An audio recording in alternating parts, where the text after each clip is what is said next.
morrer para fazer terapia, tá?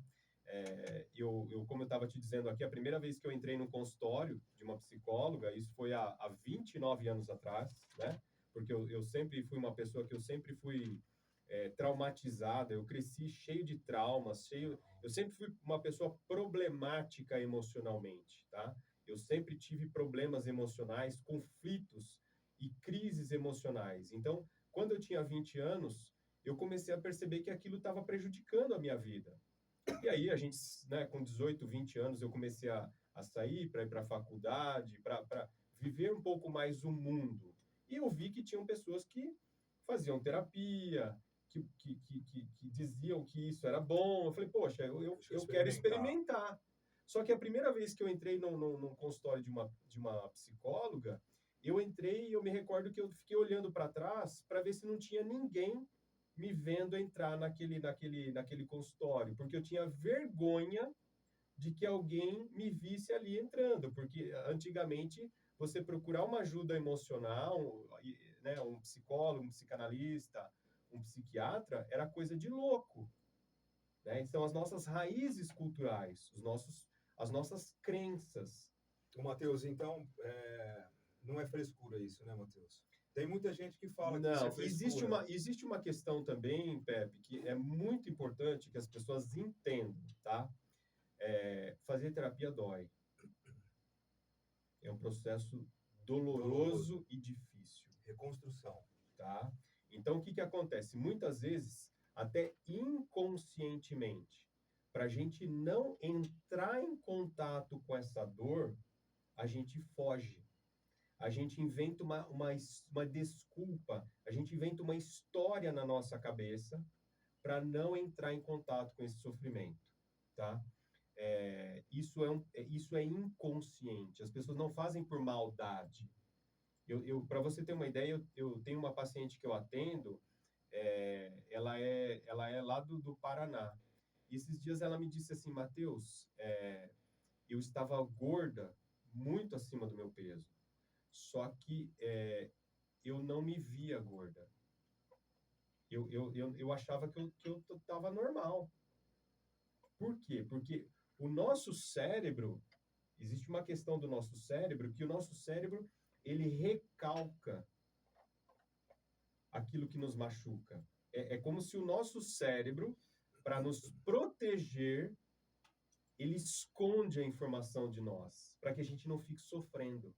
Então, existe um mecanismo de defesa da nossa psique, que ele recalca aquilo que nos machuca, aquilo que nos causa dor, para que nós não entremos em contato com isso. Só que o grande problema é que o nosso inconsciente, ele pode ser comparado imagine, eu gosto de fazer essa analogia. Imagine que o nosso smartphone, o nosso celular, a gente vai tirando fotos e vai fazendo vídeos. Essas fotos e esses vídeos que a gente vai fazendo no nosso celular, fica arquivada. Mas, às vezes, se você não comprar um outro telefone, se você não formatar aquele telefone, se você ficar com esse telefone por 20 anos, essas fotos e esses vídeos vão estar lá. Elas não somem. Só que diferente do celular, que aquela foto, aquele vídeo que às vezes ficou escondido, até ficou na lixeira de um arquivo lá, ficou guardado, diferente do celular, a nossa mente, aquilo que ficou arquivado, isso causa transtornos na nossa mente. Tá? Então, essas fotos e esses vídeos que ficaram lá arquivados... Não conseguimos deletar. Além de a gente não deletar, isso causa sofrimento em nós. Sim. E muitas vezes nós estamos sofrendo por um registro de dor que está há 20 anos na nossa vida. E que não faria mais parte, né, Matheus? Não deveria fazer mais parte. Entendeu? Só que eu costumo dizer assim, a fratura emocional, ela pode ser comparada a uma fratura física.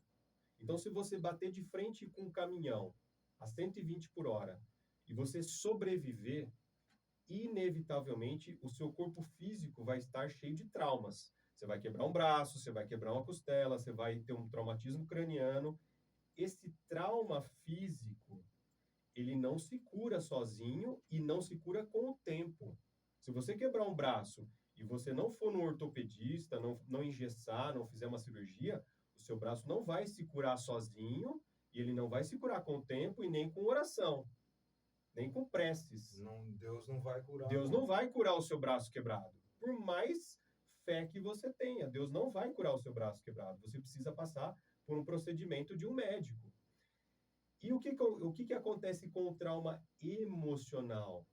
Toda vez que você passa por qualquer uma das feridas emocionais, né, que são, por exemplo, o abuso, o abandono, a rejeição, a traição, a humilhação, essas feridas emocionais, elas causam um trauma emocional.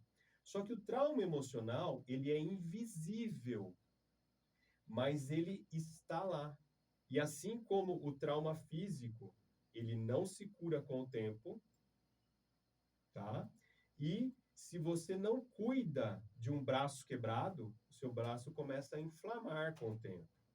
Se você não cuida de uma gastrite, essa gastrite começa a te causar mais complicações. E é isso que os traumas emocionais causam na nossa vida. Quando a gente não cura o trauma emocional, ele vai adoecendo a nossa mente. Então, muitas vezes a pessoa chega, ela está com uma crise de ansiedade. Ela fala, nossa, eu estou com uma ansiedade, ou eu estou com uma depressão, eu estou com uma síndrome do pânico.